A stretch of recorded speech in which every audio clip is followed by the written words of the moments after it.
Sejam todos muito bem-vindos. Na aula de hoje, vamos aprender sobre os fenícios, estudando suas principais características e aspectos da sua cultura, política, economia e religião. Além disso, verificaremos as contribuições que essa grande civilização da antiguidade nos deixou, focando naquilo que é mais importante para a sua prova. Eu sou o Saron. Vamos ao que interessa?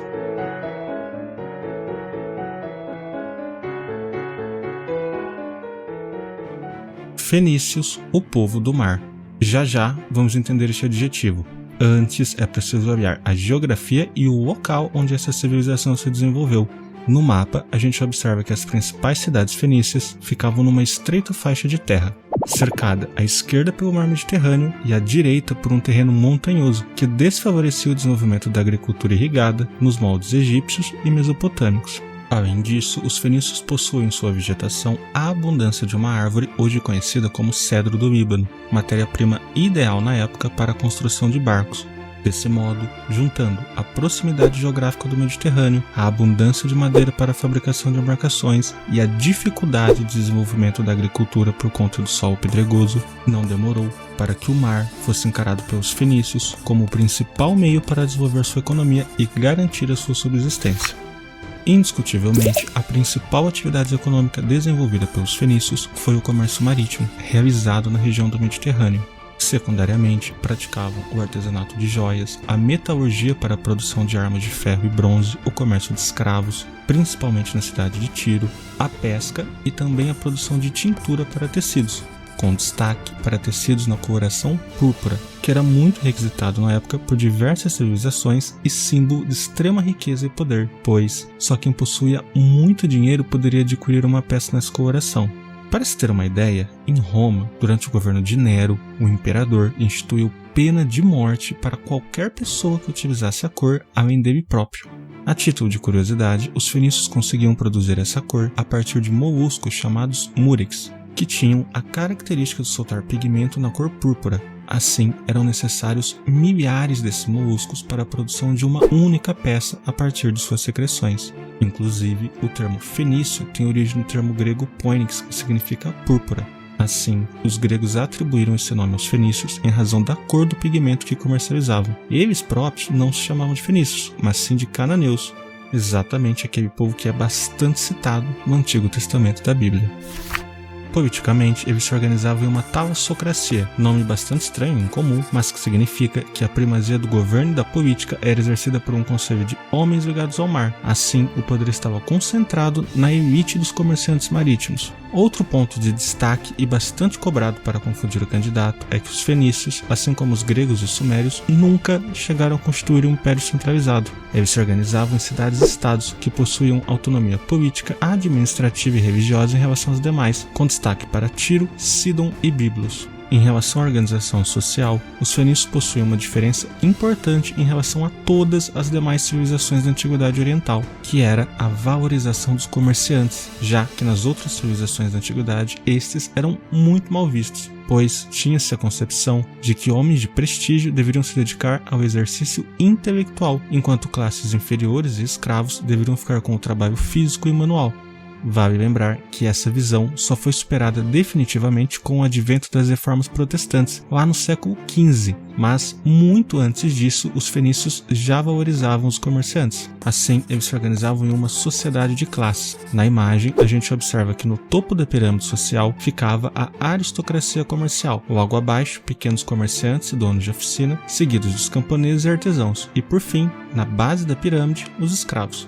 Importante ressaltar que havia um certo grau de mobilidade social, uma vez que alguém que nascesse pobre poderia sim ascender socialmente através do comércio. Além disso, o patriarcalismo é um traço importante da civilização fenícia, como de modo geral de todas as civilizações da Antiguidade Oriental. Durante suas navegações, os fenícios estabeleceram diversas colônias, ou também chamadas de feitorias, ao longo de todo o Mediterrâneo, com destaque especial para Cartago, localizado no norte da África, onde hoje atualmente é a Tunísia. Num primeiro momento, os fenícios disputavam essas rotas comerciais com os gregos, que também eram grandes comerciantes na antiguidade, mas, posteriormente, foi com os romanos que essas disputas se acentuaram. Essa colônia fenícia de Cartago, séculos mais tarde, após um intenso desenvolvimento econômico e militar, vai disputar diretamente com o Império Romano a hegemonia do comércio no Mar Mediterrâneo. Essa disputa ficou conhecida como Guerras Púnicas, assunto que vamos estudar com mais detalhes na aula sobre Roma, mas o que precisamos saber é que por muito pouco essa colônia fenícia não derrotou o todo-poderoso Império Romano. Além disso, eles mantinham comércio com a Península Ibérica e com o Egito, sendo os primeiros a comercializar com a costa africana. Chegaram até mesmo às Ilhas Britânicas, daí o adjetivo de terem sido os maiores navegadores da antiguidade. Em razão desse intenso comércio, os fenícios precisavam de uma forma de se comunicar mais facilmente com esses diferentes povos. Daí desenvolveram aquilo que seria considerado sua maior contribuição para a humanidade, o chamado alfabeto fonético, com apenas 22 letras e todas consoantes. Muito mais prático que a escrita cuneiforme dos sumérios, com mais de 200 caracteres, e dos hieróglifos egípcios, com mais de 600. Séculos mais tarde, os gregos aproveitaram esse alfabeto como base e adicionaram as vogais, dando origem ao alfabeto grego. Pouco depois, os romanos fizeram algumas novas alterações, o que resultou no latim, base hoje do nosso idioma. Outra importantíssima contribuição fenícia foi no desenvolvimento da astronomia, em função das técnicas de navegação necessárias para o comércio e também da cartografia. Afinal, como bons navegadores, eles precisavam de mapas. Para finalizar em relação aos fenícios, vamos destacar sua religião. Como muitos outros povos estudados da Antiguidade Oriental, eles eram politeístas antropomórficos, ou seja, acreditavam na existência de diversos deuses, e esses deuses possuíam características físicas e comportamentais semelhantes às dos humanos. Vale lembrar que essas divindades estavam, na maioria das vezes, ligadas aos elementos da natureza, como ar, água, sol e terra. Os fenícios tinham algumas particularidades em seus cultos, como a realização de sacrifícios de animais e também de humanos e a celebração de cultos em locais elevados. Além disso, cada cidade-estado fenícia costumava ter uma divindade protetora. Seu principal deus era Baal. Talvez esse nome possa soar familiar, porque é citado várias e várias vezes no Antigo Testamento, e lá é relatado como um falso deus, no qual parte dos hebreus começaram a cultuar na época do rei Acabe de Israel e de Jezabel. Inclusive há um capítulo na Bíblia, intitulado Elias e os Profetas de Baal, no livro de Reis, que trata desse assunto. Após várias disputas internas entre suas cidades-estados, os fenícios se enfraqueceram e foram enfim conquistados pelos persas, que vamos estudar na próxima aula. Para finalizar e consolidar o assunto que estudamos, vamos resolver uma questão a respeito dos fenícios. A questão da PUC São Paulo diz assim: após chegarem, descarregam as mercadorias, dispondo-as em ordem na praia, e depois voltam suas embarcações e fazem sinais de fumaça. Os nativos veem a fumaça e, aproximando-se do mar, colocam ao lado das mercadorias o ouro que oferecem em troca, retirando-se a seguir. Os fenícios retornam e examinam o que os nativos deixaram. Se julgarem que a quantidade do ouro corresponde ao valor das mercadorias, tomam-no e partem. Do contrário, regressam aos navios e aguardam. A partir do texto de Heródoto e de seus conhecimentos, é correto afirmar que a atividade dos fenícios. Temos então 4 alternativas. Vamos verificar os erros e os acertos de cada uma delas.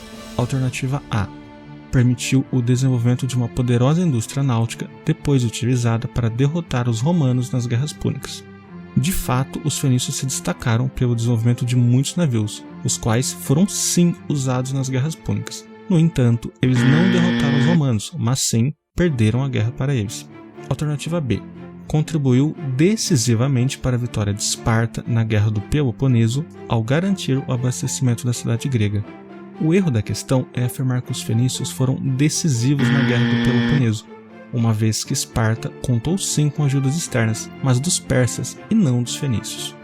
Alternativa C: dependia do aparato militar que acompanhava os comerciantes e impedia a realização de saques e ataques de piratas. A alternativa erra ao afirmar que os fenícios dependiam do aparato militar, pois eles realizavam seu comércio mesmo sem essa segurança adicional. A alternativa D consistia prioritariamente no comércio realizado através dos mares e especialmente na região mediterrânea. A alternativa é o resumo do que estudamos na aula de hoje. De fato, a principal atividade dos fenícios era sim o comércio marítimo realizado na região do Mediterrâneo. Portanto, gabarito da questão, letra D. Se essa aula foi útil para você e se você aprendeu algo com ela, peço que me ajude a levar ensino de qualidade a mais estudantes. Compartilhe o vídeo com um amigo, inscreva-se no canal. Isso vai nos ajudar a impactar mais e mais pessoas e você ainda fica por dentro de todas as novidades e vídeos novos. E por fim, comente, dê sua opinião da aula, deixe sua pergunta e faça sugestões de temas para os nossos próximos vídeos.